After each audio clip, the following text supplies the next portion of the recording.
That's Nick. And that's Joseph. And today we're here to talk about Transformers, Rise of the Beasts, the third film directed by Steven Caple Jr. and the seventh Transformers film, which Paramount is releasing June 9th, 2023. Seventh Transformers film. This is a sequel to the film Bumblebee, and it's a prequel to the first Transformers. Yes, those 5 glorious films directed by Michael Bay. The director?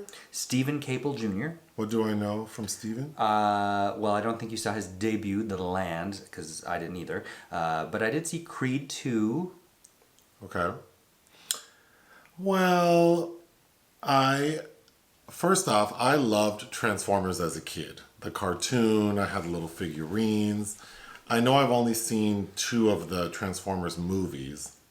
My impression of them, they just felt long and loud, and it's just sensory overload, so that's why I didn't watch the additional installments. I know this is a story about robotic aliens masquerading as vehicles, so I'm not trying to be super serious about it, but... Yeah, because Mark Wahlberg definitely doesn't want you to be. But I didn't care for this one. I didn't either. I don't like Transformers or cars all that much. There were things I enjoyed, namely like the action sequences, because I do like the Transformers. I like when they make that sound when they turn into one version or the other. So those moments, there are 3 scenes in particular that I enjoyed, but I think the human characters didn't really work for me. Well, they're borderline insufferable. And the story is a little confusing. Maybe if I had seen all of the movies, it would make more sense, but we can get into what doesn't make sense. I don't think so. So the basic story, during the 90s, a new faction of Transformers, the Maximals, joined the Autobots as allies in the battle for Earth. So this prequel explains why the Autobots stayed on planet Earth to help humans, protect humans. And the story is pretty simple. In a very convoluted way. Yeah.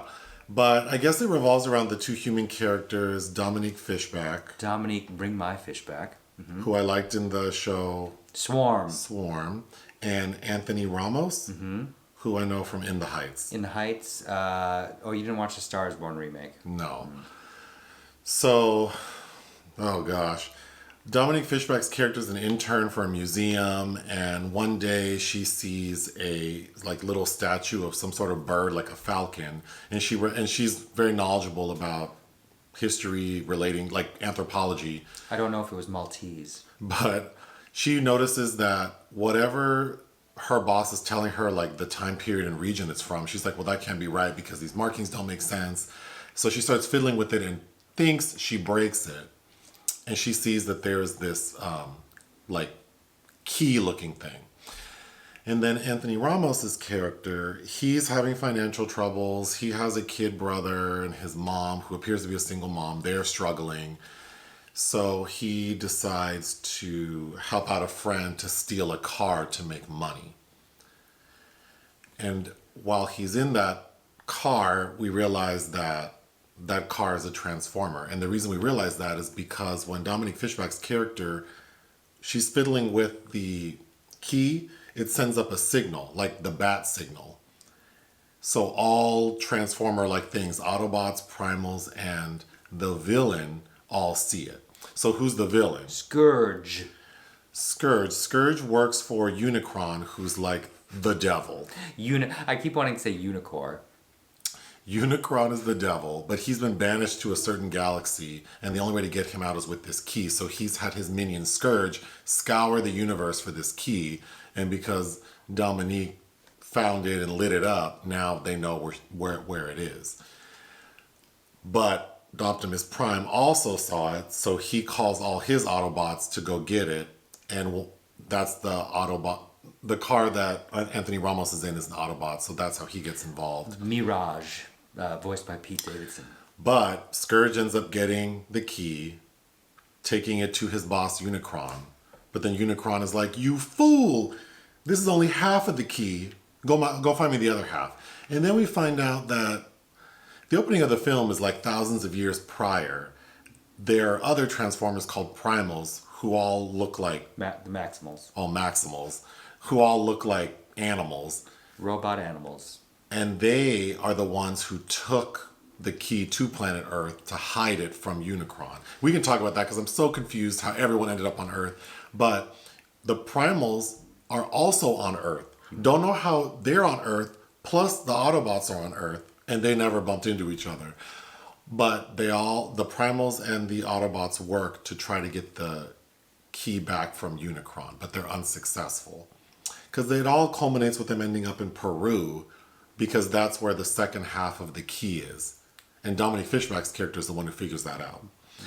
With just a day's worth of leafing through some books and pamphlets. Like minimal research and some symbols that look like tattoos I have on my chest. It's real basic. But she figures it out. So they end up in Peru. Unicron gets the key and he's on his way down to Earth. So the final, and like the end of the film is Unicron, like, it's like on a countdown that once he touches to Earth, it's curtains.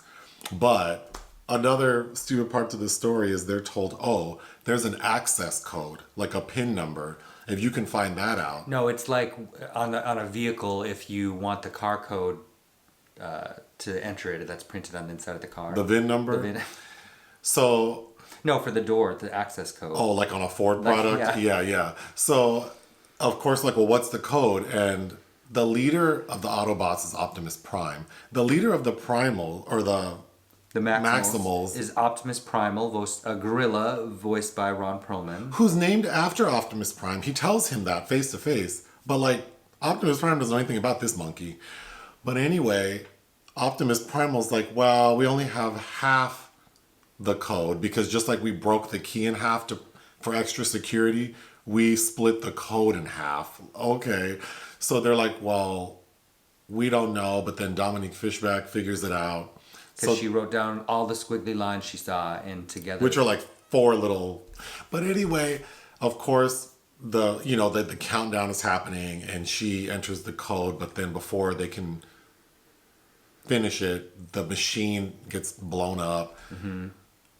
So then the final act is to destroy the key, but whomever destroys it will certainly be like killed. So Optimus Prime agrees to do it, or volunteers. But when he does it, it doesn't obliterate him. It just is like a little bomb. So he just gets like shot backwards. So he doesn't. You know it won't, because it's a prequel as well. And that too. Yeah, I didn't even think about that. But of course, all's well that ends well. Except for this is the reason that the Autobots are now stuck on Earth, because that key was their only way to get enough power to get back to. And there are other things we can talk about. There's some minor existential ennui going on. But the end of the film is Doug from House of Cards. Oh, God. Who I loved in House of Cards. Because Anthony Ramos, who we need to talk about more, he's part of what saves the day. So Doug wants Anthony Ramos to work for him. He under the roof. He thinks he's going into like a regular job interview. Yeah, for like security. But then Doug is like, actually, I'm like part of a secret government, like a secret government agency, and I want to recruit you to work for G.I. Joe. The end. And yes. And then there's a post-credit scene where Mirage is a Transformer voiced by Pete Davidson. Yeah. He ends up getting killed during the film, so in the end, he's brought back to life. Like in the post-credit scene. Also, the Doug scene. What's that actor's name? Oh, I forget. Shout out to Doug. That's going to drive me nuts, but I do anyway, because he's in many other things. He tells Anthony Ramos that part of his, compensation for helping the Autobots is that because Ramos's, whose name is Noah, his younger brother, played by Dean Vazquez of the film 9 Bullets, has sickle cell, so that's an ongoing thing, and they have buku medical bills that the family can't pay for, and is it Doug Stanhope? Is that, I know his character name. Anyway, he tells him, we're gonna pay for your brother's health insurance. He'll never need again. So the only way to get free health care in the United States is to literally save the world. That was the dumbest shit. This screenplay is terrible. Michael Kelly plays Doug on House of Cards. Michael Kelly, there you go. By the way, the screenplay has 3 writers: Darnell Metayer, Josh Pateo. That's their first screenplay, but Joby Harold is the main credited source who wrote Guy Ritchie's King Arthur film, as well as Army of the Dead. He also directed a movie in 2007 starring Jessica Alba and Hayden Christensen called Awake. What did I like about this movie? Again, I like the Transformers fighting and the visuals. I think the movie looks good. It looks expensive. I like the fight scenes. I also like the music. Yes, but we can talk about it, but it features artists who are all from New York, because the film is set, well, Anthony Ramos and Dominique Fishback's characters live in New York City. So all the music we hear is like 90s hip-hop R&B from artists from New York. So we get like Wu-Tang Clan, SWV, Diggable Planets, Notorious B.I.G., LL Cool J. That being said, I don't know that... It was interesting that it kind of has like an urban feel, and I don't know why, because the Transformers aren't giving that. So I don't know if it's just because it's Dominique Fishback and Anthony Ramos thing. I don't know, but what's that Lil Wayne song that was used In this movie? in a previous Transformers film? 6 foot, 7 foot? Isn't that anyway? Yeah, it felt like they were trying. It almost felt like appropriation, because it's like just injecting all these songs and because that's my favorite LL Cool J song, and the moment they use it for Mama Said Knock You Out. for Bumblebee, I hated that. I hated that. I liked the music. Because I was kind of nodding off during the screening, so when these songs came on, it definitely perked me back up. And I do have to say, we were off to a good start once we meet Anthony Ramos, because in his bedroom, he had a poster of Poetic Justice. Yes, and a big Wu-Tang Clan fan as well. But that's not enough for me to want to praise anything about this film. What didn't I like? How did they end up on Earth? Like, this is a prequel, and I feel like maybe because I don't know the other movies, but I feel like it should have been very clear why, like, how did the Primals and the Autobots end up on Earth?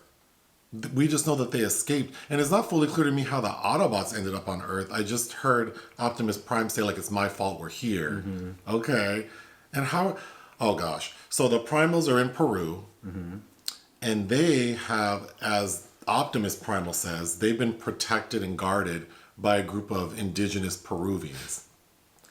And I'm just like... They're just there to smile. What could they have possibly done to protect these enormous robotic creatures? Well, maybe they provided them with the oil that they need because they're robots. I think actually a better story would have been maybe that. Like, we could have just focused on the Primals in Peru and maybe a battle there, because for us to just end up in Peru, and it happens in a kind of a silly way, because I'm also confused how the Transformers travel, because it seems like they have trouble getting from A to B sometimes, and sometimes it's very easy. Mm-hmm. But they need to fly from New York to Peru. So we have some like drunkard robot as like a cargo plane. Like a World War II era cargo plane. Yeah, who transports them. And then when they get there, it's just like, oh, yep, here they are. Here are the Primals. Again, yeah, for sure. State-of-the-art special effects, but modified for a really aggressive children's film. It reminded, like, I kept thinking of something like if violence could be described as vegan, because you have all these robots tearing each other apart just because there's no blood. That seems like that kind of violence is okay or rationalized in some way, because it seems like this is geared to a lot of parents at this screening had lots of children there. Like, I don't know, is this a children's film? Getting back to my confusion about how all these Transformers don't know each other on Earth, Michelle Yeoh is in the film as a primal. She's playing like a bird. Eraser. I do and like this her. lady didn't know that there were other primals. She even says, like, I'm the last one of my kind. And then, boop, your entire tribe, like people you know or whatever, primals you know, are in Peru. And then when they find her, isn't Optimus Primal's like, are there any others? She's like, no, I think I'm the last one. Well, you didn't... Bitch, you didn't know they were there, so you can't say anything.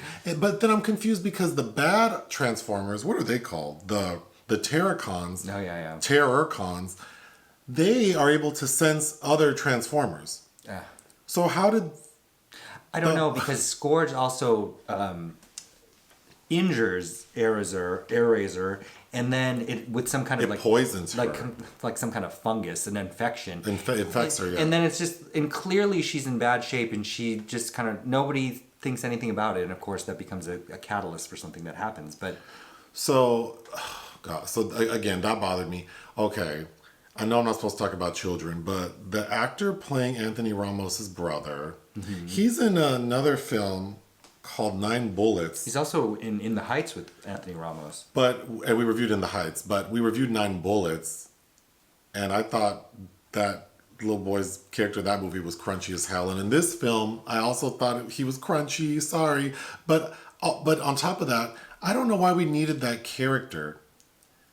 It just feels like extra to make us feel something, but why couldn't it have just been Anthony Ramos having a hard time finding work because he had I was confused. His character is a veteran, and he has like a lot of commendations, and he's highly regarded, but then his supervisor in the military keeps giving him like a bad review. He shows up for an interview that's canceled, and he flags down the man, and he's like, I can't waste my time with people like you because I heard that you are irresponsible. It's like and then every scene with the little boy's corny, and then him telling his brother like, I want to go with you to Peru. Okay, well I can't. And little boy's telling Mirage like, you better take care of my brother, or I'm gonna like beat you up. I just thought it was super corny. And I don't understand why Noah makes, it's like an Avatar where he makes the bond with with Mirage, and I thought Davidson's dialogue is as stupid as the teens in Avatar that are using the same kind of colloquialisms. I didn't feel that way. I did think for Pete Davidson, this is probably the first time I thought that he was kind of well used.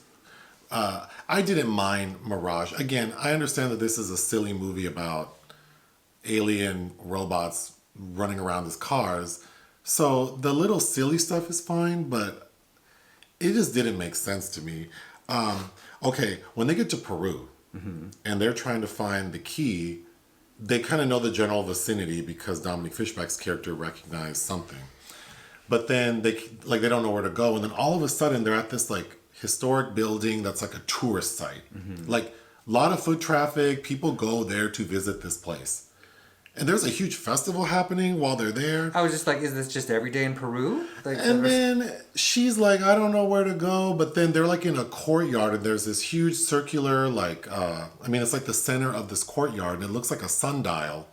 And there are all these like images etched in stone that look like the Transformers symbol, kind of. It's the dial of destiny. And this lady goes and like she kneels down and she goes, wait, these symbols are crooked, like, because they're all faces that are like misaligned.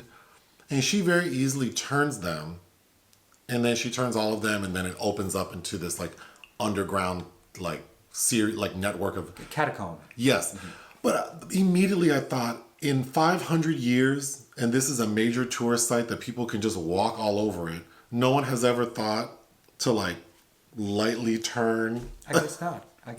That took me out. And then Ramos has a line about how that's some Indiana Jones shit. And it's like, it's one of many Spielbergian references because, of course, he's an executive producer. E.T. E.T.'s a reference. Pops up a couple times. Then we're told that Earth is rich with energon, which is, I guess, like some power source that these Transformers need. What is energon? Where is it? It was everywhere. What is energon? I guess I'm glad they get it. I don't know. Okay, so Anthony Ramos's character, I thought there are some good scenes with him, like when he goes to steal the Porsche and then he finds out it's Mirage. I did enjoy that scene. But then, like, they try to make him seem, because he's a veteran, they say he's really good with like computers and tech. But he really doesn't exemplify that. No, he doesn't. In fact, Dominique Fishback's character, Elena, keeps giving him a very hard time. Yeah. Challenging him in ways that it's like, God, you just seem like you're being mean. But then in the end, the final battle, Mirage gets killed. But then before he perishes, he turns Anthony Ramos's character into a Transformer. Now he looks like Mega Man. He weaponizes him. Yeah, but and then all of a sudden his Noah, Anthony Ramos's character, is fighting the main villain. Like very effectively. I didn't understand that. How did he, what? Some Mighty Morphin Power Rangers bullshit. I will say that Ramos is better able to navigate the ridiculousness of this than Dominique Fishback. She seemed confused. I don't think she was directed well either, because I get the sense that sometimes she's just she's just saying the lines but not really believing in them herself. Yeah, she almost looks uncomfortable. She did all those museum scenes, and that felt derivative, like Wonder Woman 1984. I mean, that was better. Getting back to Anthony Ramos's character, before he gets the Transformers suit, he says, "Well, I ain't done fighting yet," to like the main villain who's towering over him, like 10 stories high. What are you gonna do? Like, I thought it was whack. It didn't make me feel anything. I did get emotional because there are two Transformers who get killed, Mirage and Eraser. Michelle Yeoh's character. I thought that was a sad scene. It was. Yes. So, I mean, because Optimus Primal has to, like, basically put her lights out. Yes. So, I mean, obviously that means that they did a good enough job to make me feel like these, effectively like cartoon robots on the screen were personified in some way. Mm-hmm. So I did like that. And Peter Dinklage as Scourge was okay.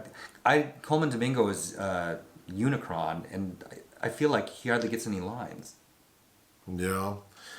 Okay, so then the final fight scene when Optimus Prime, he's getting sucked into, because after he breaks the key, now Unicron has to go back. But it's sucking everything that it brought, like, back into it's ripping, like, entire, like, peninsulas apart. But this little tiny podium that's on the thing that's being ripped apart, that's what they're holding on to. That was ridiculous. Mm-hmm. That was ridiculous. Anyway. Well, I don't have much else to say. I don't either. I definitely don't really have anything positive to say, so I'll just be bitching about it. And I feel like you really can approach these things with any kind of, like, a set of standards, but if I saw it on an airplane, I guess I'd be a little more engaged, but I probably, if I got up to go to the bathroom, I wouldn't pause it. But sitting in this theater watching it, I definitely was nodding off, and it wasn't until the three main battle scenes that I felt like, oh, okay, this is what I came for. But what would you give this film? 1. I'm going to give it 2 out of 5. I mean, that's still not a great score, but yeah. But I did like it for the music and the Poetic Justice poster and the fight scenes. Anything else? I'd rather just listen to music. I don't need this movie to be enrobed in this movie. Hit the thanks button. Listen to our podcast. Bye.